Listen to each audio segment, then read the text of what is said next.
on its way, so no rest for poor Alberta farmers.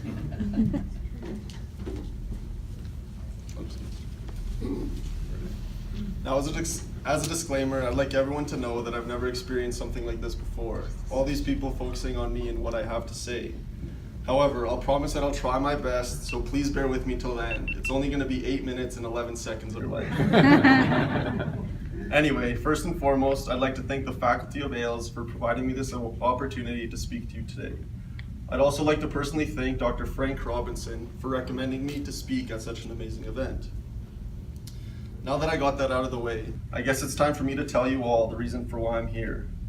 Never did I think I would be standing in front of a crowd and discussing my agricultural experiences, but here I am.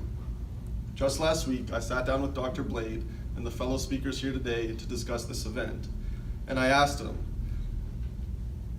just how real do you want me to express my story? And he said, Vlad, say whatever you have in mind. Little did he know that was a big mistake. Sorry. But no, as you've been told, my name is Vladimir Tadic, and I come from an Eastern European family. I grew up learning the multiplication and division tables as soon as I learned how to speak English. This introduction made me determined to dream of and become an engineer one day. I always loved building stuff and doing the calculations that my dad would provide me with. But what I didn't realize was how engraved agriculture was within my family name. All sides of my family grew up in villages and worked the land in order to make a living. Even with living in the city of Edmonton for the first 15 years of my life, I got to experience some of these things. I grew up making sausages, smoked meat, pickled vegetables, and the best of all, traditional roasts for events like Christmas and Easter. Even with all this, I never thought of making a living from the opportunities that agriculture could provide me with. Little did I know that my life would drastically change throughout high school and leading up to university. Now I need everyone in the room to keep a secret from me. My mom is here today. What she doesn't know is that my high school average wasn't high enough to actually get into engineering. So, agriculture it was. Sorry, Mama. I began my first week of post-secondary as a crop science major, but I decided that this wasn't for me. So I switched my major to animal science. I went through the first 2 years of my undergrad, not liking the courses at all, however being well aware that I needed to get through them in order to reach classes that I may actually enjoy. This all led to where I took my first animal science class, and I was instantly hooked. I finally felt like I made a good life decision. Following that, I decided to get more involved and applied for the mini internship program. And this is where the stars aligned. Through luck and through chance, I got placed for a 3-day internship with Dr. Cody Krillman of Vet Agri Health Services in Airdrie, Alberta. I went into this opportunity having no idea of who he was, what he did, and I had no idea of his presence within agriculture. Literally no prior knowledge of this man. And maybe this was supposed to be this way, and I'm happy it was, because when I came there and saw what the life of a veterinarian entailed, I said, this is it. This is what I want to do as a career, and better yet, as a life. I instantly felt motivated to achieve this goal, so I began applying to vet schools. Without much success, year after year, I missed out on the talked about interviews. This impacted me, not to the point where I stopped trying, but rather kept pushing. And here I am today, standing in front of you all, waiting to hear back from these schools for a third consecutive time. Becoming a veterinarian is my ultimate goal, but I am well aware that a plan B needs to be set in place. Mine would be to become a certified butcher or meat processor and extend that knowledge into becoming a federal meat inspector. And may I mention that even this plan B of mine stems from the faculty of AILS, where I took a meat science class with amazing Dr. Heather Bruce. Something intrigues me about being involved with how citizens receive their protein products, leading me to an individual study that actually revolves around this.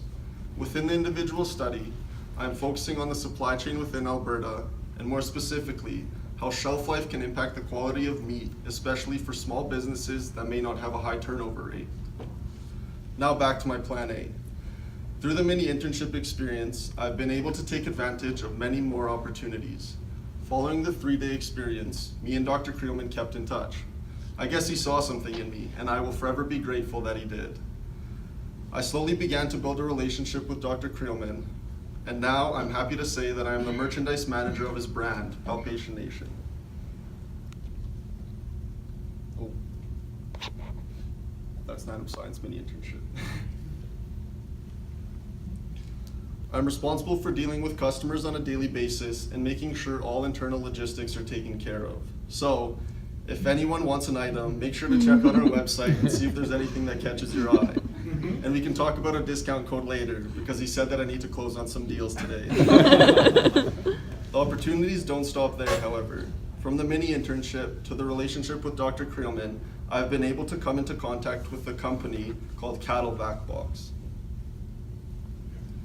a portable storage container company from the United States that makes these amazing insulated containers for when animal processing comes around. From that, this company has made me one of the sales distributors for the province of Alberta.